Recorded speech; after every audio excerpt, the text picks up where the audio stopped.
So in this video, I'm going to explore with you a little bit about how you can use GIS to help explore with students how close they have been to volcanoes.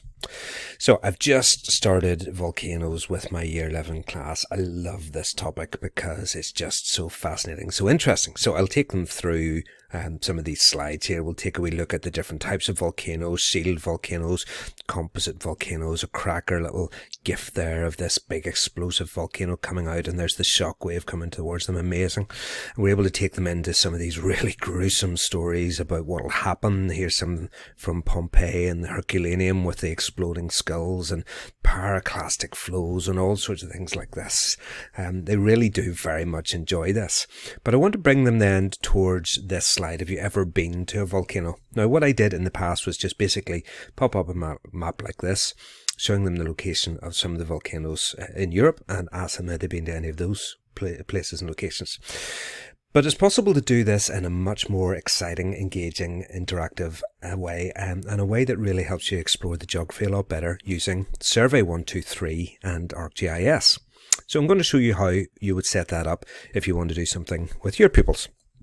So first of all, you'll go into Survey 123 and you'll create, once you've signed in, you'll create a new survey, and we'll just use the web designer one here, and I'm just going to put this in as test close to volcano, and you also need to put tags in here, test, and then you can create.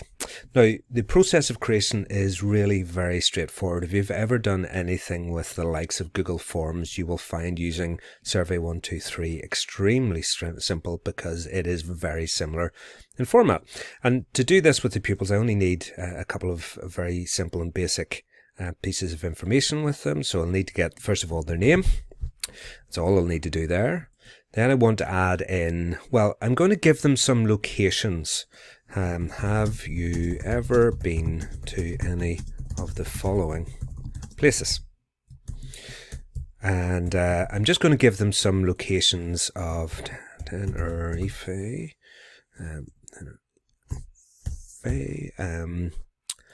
La Palma, places like that where there are volcanoes. Now, I've set one up previously, which is this one here, and I'll show you some of the locations that I've put down there. These are basically places that I want them to select from, and here they are down here, places where they may well have been to, that they may well have come across some volcanoes. And then finally, and this is where the magic really happens, is you can select the map. Just pop this on, and this then comes up as a find these places on the map, right? So you basically just do that, then you can put in a little bit further instruction for them if you need to. Save, publish that, and a little work away in the background there, and then I'll show you, once that's finished, I'll come back in and show you how you would share that. But here's one that I prepared a little earlier. This is the one that my students used. Very simple. What's your name? Have you been to any of these places? And then, where in the world have you been? Use the search box, which is in here. So let's just say that we want to go to Tenerife. They can type that in, and that'll take them directly to it. Now, what does this look like? Let me show you here with the preview. Just hit this. And I got them to use this just in their phones in class. This will work really nicely on their phones. This allows you to preview it in computer mode, in phone mode, in tablet mode. So, Tenerife. Boom. And that's it done. Now, if they want to move around a little bit and really locate exactly where they were in Tenerife, they can do that. But it's really as simple as that. Name, if you've been there, search for the places, hit submit. That's it. That's your data is now generated. So let's go into this and see how you can then use this in class. Now, that really didn't take my students that long to do. Oh, I need to come back here and show you how the survey has been published. Now you can access the survey link here and distribute it. So there's the survey link there, and it's in here that you go to overview, private now, and then you can make this public for everyone. I then just copied the link popped it into Google Classroom. The students submitted their answers, and you can see actually even with this as they are putting their answers in, you can go on to some of these other tabs and you can see the answers coming in real time. So there's some of the people that have been there, the places that they've been to, but it also appears on a map. And you can see these popping up in real time of the places where the students have been to. Okay, let's then take a look at how you would use this. Once that all came in, and that really only took a few minutes, once you've got that, you can go into your ArcGIS account and you go into your map, and then you're just pulling that information in. So how do you get that information? You go to Add, Search for Layers, and because this is your content, this is going to be the last one, the most recent one you've done, and it's just going to be sitting there. You hit the Add, boom, it appears. And there we go. There are all the places that my students have been to around the world. Now, the question that I then asked them was, who do you think has been closest to a volcano? So we had just been looking at the topic of plate margins, and we had discovered that some very interesting things tectonically tend to happen at plate margins. So the first thing that we need to do is maybe put some plate margins on here. So I'm going to search for layers again. World plate margins, and this time I'm not searching my content, I'm searching in ArcGIS online, and there we go, tectonic plate boundaries. Hit plus and boom, on they go. So we're able then to have a wee look through, and then they can talk again about who they think has been closest. Now, if I click on these, it would reveal the student's name, so you can do that in class and find out who's going to be closest to them. So we can come over here and see that this student here has been really close to this plate boundary in Seattle. But is there a volcano there? Why don't we go on and search for world volcanoes? We can do that. Hit enter to search, and there they are. World volcanoes. So again, we can hit plus to add that on. And actually, I think I'm going to go for this one. I think that one looks slightly better. Yeah, there we go. And if I go to the legend, it'll show me the different types of volcanoes that are found there. So who has been closest to a volcano? Now what I actually did, because those red dots are a little bit hard to make out, I came on here showing location, but I can change the symbol a little bit here. Let's say that I want them to be black so that they stand out a little bit better against the others. There you go. Click OK, click done. Right, who has been closest? So let's come to the student back up here again, and let's see. We can zoom in, and what is the closest volcano to Seattle? Is Mount Rainier. Now, how far? This was an interesting thing to chat to the students about, to get to see what they can sense in terms of scale, because I can use the measure tool here to see how far away they have been. Get them to guess. And